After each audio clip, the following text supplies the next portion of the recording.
Nama saya Wan Rohimi bin Wan Daud.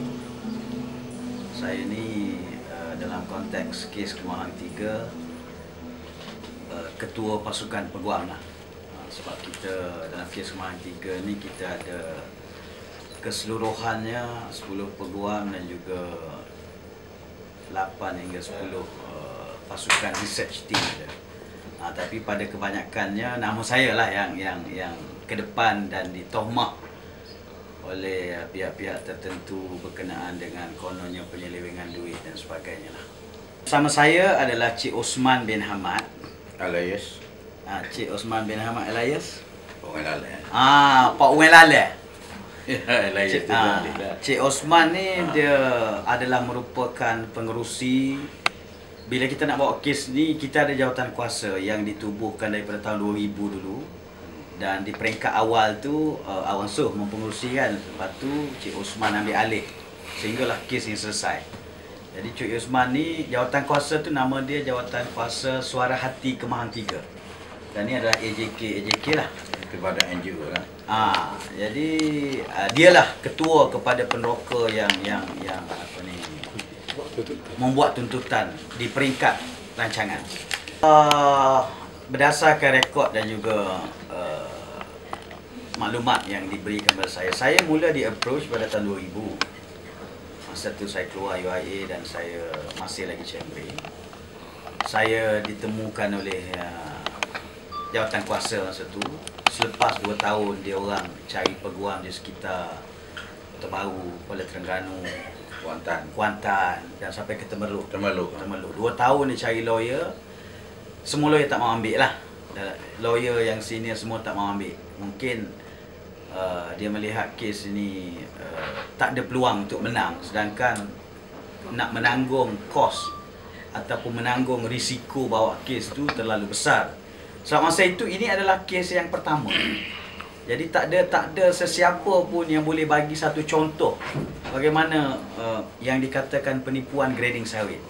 Jadi berdasarkan rekod, penipuan ni mula disedari sejak tahun 2000 lah. Mula disedari itu sebab ada satu bundle resit BTB lah, dia panggil resit hijau. Nama dia buah apa? Buah tandan segar. Buah tandan segar, resit BTS kali hijau.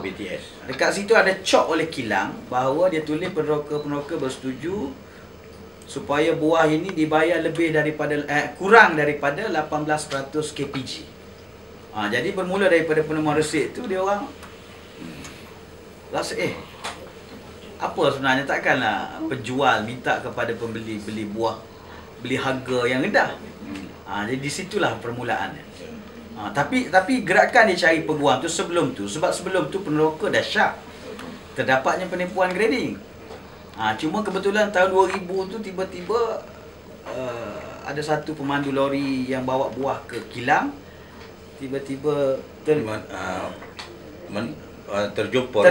resit tu. Jadi itulah daripada sejarah penemuan dan juga tuntutan kes ini.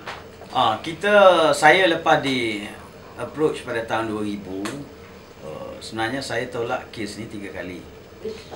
Saya jumpa, bincang, saya tolak kes ni sebab saya baru keluar universiti. Dan saya pun fikir juga kalau 2 tahun semua peguam tak mau ambil, maknanya saya sense something wrong lah. Maknanya kes ni tak ada jalan. Jumpa kali kedua saya tolak dengan cara lembut lah. Saya kata nanti saya tengok. Tapi hati saya kata memang kes ni akan menyusahkan mana-mana peguam. Jadi saya boleh faham kenapa 2 tahun sebelum itu semua peguam lain tolak.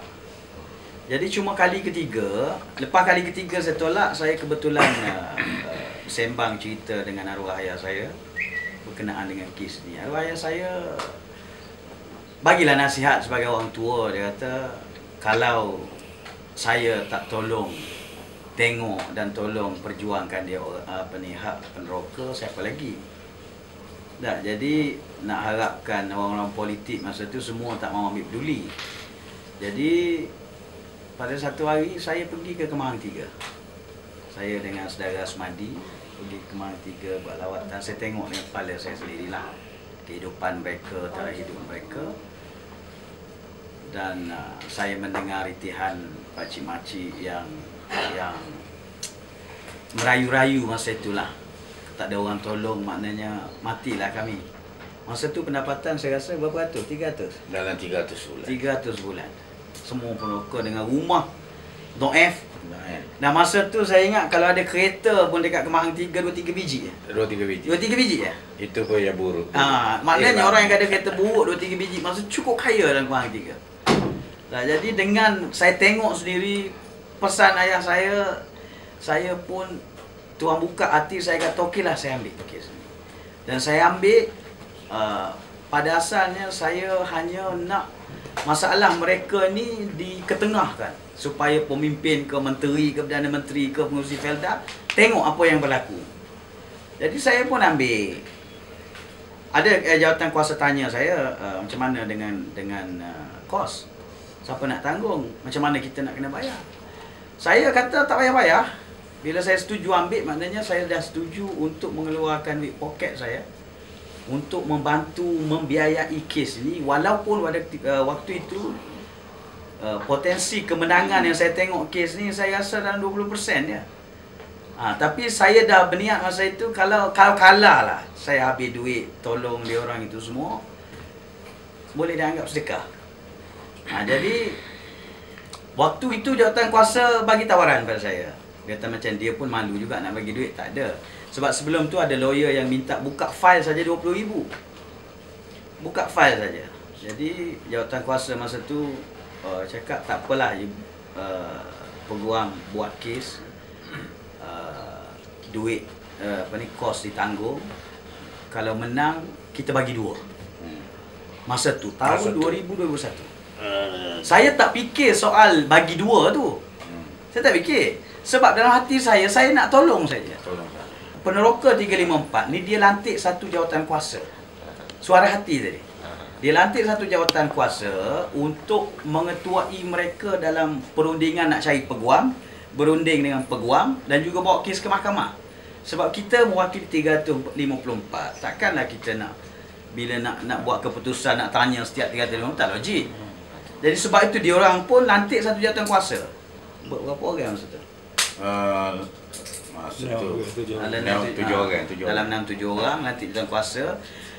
Dan semua peneroka sign satu surat akuan memberi kuasa kepada jawatan kuasa ni. Masa tu dia namakan Awang Suh yang kepala asalnya, plenty pertama dalam saman ni. Maknanya segala keputusan rundingan dengan peguam semua sekali diserahkan kepada jawatan kuasa melalui Awang Suh. Baik, 50% saya tak penting sangat figure tu, cuma saya nak tolong. Jadi saya pun dalam masa setahun lebih saya buat kerja-kerja groundwork, mengumpulkan fakta, collecting evidence, mengumpulkan bukti. Saya pun draft saman, kita file pada 24 September 2002. 24? 22 September 2002 di Mahkamah Tinggi Kota Baru. Jadi daripada kita file saman tu, macam-macam lah. Felda macam-macam permohonan dia file nak batal kes, dia saman balik peneroka masa tu. Felda saman balik? Waktu tu, tahun-tahun. Waktu itu. Felda saman balik. Mula. Hari pertama saman. Dan saya pun buat permohonan batalkan tuntutan balas Felda, kita menang. Felda rayu, mahkamah tolak rayuan. Felda nak batalkan kes kita menang. Felda rayu lagi, mahkamah tolak. Berbelas pusingan. Dalam kaedah undang-undang dia panggil permohonan interlocutory. Pusingan kecil-kecil sebelum kita pergi bicara penuh. Jadi dalam masa tu kami bersama-sama dengan AJK dan dengan bila saya sebut AJK bukan bermakna saya langsung tak ada kontak dengan 354. Dari masa ke semasa kita akan sentiasa buat taklimat, buat ceramah di rumah Pak Wei Lala, di banyak tempat lah, gitu. Macam-macam. Jadi sehinggalah pada 13, saya simpulkan cerita, pendekkan sikit. Sehinggalah pada 13 Januari 2008, bicara penuh tu, tak tahulah Felda kata lawyer dia kita menang sebab tak datang. Tapi saya kata kita menang sebab sebahagian besar itu adalah pertolongan daripada Tuhan. Tiba-tiba dia tak nak datang dengan syarikat yang besar. Ialah saya tak nak petikaikan soal dia. Tetapi benda yang tidak boleh nak dijangka-jangka berlaku.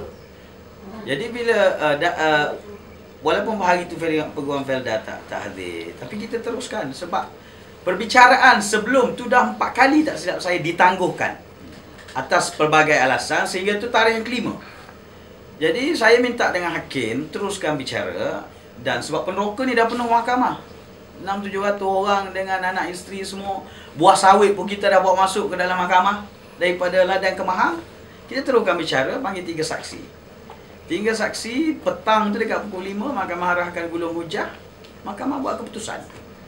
Dan kita tuntutan asas peneroka ni hanya 7.1 juta waktu itu. Kita ambil daripada data daripada Minit Mesyuarat Agung, data daripada pelbagai sumber. Kita tunjuk pada mahkamah berat tan berapa, jumlah tan dijual dan keluar jumlah 7.146 sen macam tu lah. Jadi nak mudahkan ni, mahkamah kata apalah, ambil round figure 7.1 juta. Jadi yang lain adalah dia panggil exemplary damages, yang maknanya ganti rugi taladan. Dalam undang-undang ni, kalau satu pihak tu menipu, ada elemen fraud, mahkamah akan ada kuasa untuk bagi perintah ganti rugi teladan. Maknanya di sinilah mahkamah nak hukum pesalah-pesalah yang melakukan kesalahan. Kemudian interest judgement lah, itu yang dia keluar sehingga 11 juta. Jadi situ sampai mahkamah tinggi punya ni lah. Tidak ada hanya satu sebab. Tidak ada satu sebab. Lain tu adalah bicara penuh. Kita panggil saksi, bagi keterangan, tunjuk bukti, perkenalkan buah sawit mengkal macam mana, putih macam mana, buah masak macam mana. Kita tunjukkan kaedah grading, sebab saksi kita pertama, Awang Soh, adalah pakar grading sawit. Dia pernah menjadi grader daripada tahun 95. Dia pengerusi, bekas pengerusi JKKA ni jawatan kuasa dalam Felda, jawatan kuasa kemajuan keselamatan rancangan dan keselamatan rancangan. Jadi berdasarkan experience dia, pengalaman dia sebagai pakar grading, dia bagi keterangan dalam mahkamah saksi mula-mula, dan dia bagi keterangan kesimpulan dia berlaku penipuan grading KPG di kilang Felda Kemahang 3.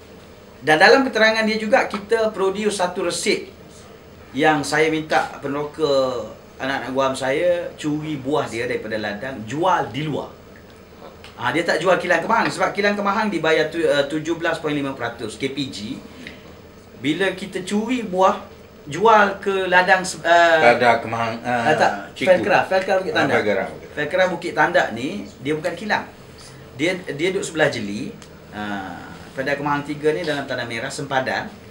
Dia hanya pusat pembelian buah. Pusat pembelian, dia bukan kilang. Dia ni bila dia beli Felkra Bukit Tandak, dia beli buah daripada orang kampung, dia akan jual ke kilang Kemahang 3. Jadi buah ni kita bawa keluar daripada ladang Kemahang 3, jual kepada Felkra. Dia boleh bayar dengan grade A. Kalau dari istilah KPG 19.50%. Kita kata 20 lah. 20%. Maknanya ada beza 3% KPG. Kalau peraih dan orang tengah boleh beli sehingga 3% dan dia jual balik, mesti dia nak untung. Sebab dia orang tengah. Jadi maknanya buah ni sepatutnya pergi sampai 22 atau 23 kbg. Jadi benda-benda macam ini dibawa ke mahkamah, saksi bagi keterangan. Kemudian saksi yang kedua, Pak Wen. Puan Bakrozi. Itu yang tiga. Yang kedua, dia bercerita tentang konspirasi, bagi keterangan undang-undang lah. Dan apa kaitan dan operasi, bagaimana urus niaga semuanya. Nah, saksi yang ketiga kita, Tuan Fakrul Razi, memberi keterangan dari segi fakta. Tak berapa jumlah tan yang telah hilang, berapa yang terkumpul, berapa jumlah kerugian, nilai semasa, sehinggalah kita boleh, mahkamah boleh buat keputusan di atas 7.146 tadi. Beberapa sen tu adalah daripada fakta yang kita pungut dari data. Sebahagiannya daripada minit-minit Mesyuarat Agung Koperasi, apa nama koperasi tu? Koperasi Peneroka di Kemahang 3. Jadi kalau nak kata kita menang percuma, itu tak betul. Sebab kita bicara dan kita introduce evidence dalam mahkamah. Dan hakim tengok jelas bahawa peneroka ditipu dan mereka layak dapat ganti rugi. Jadi pukul 5 tahun 24-25 hakim buat keputusan berikan kemenangan.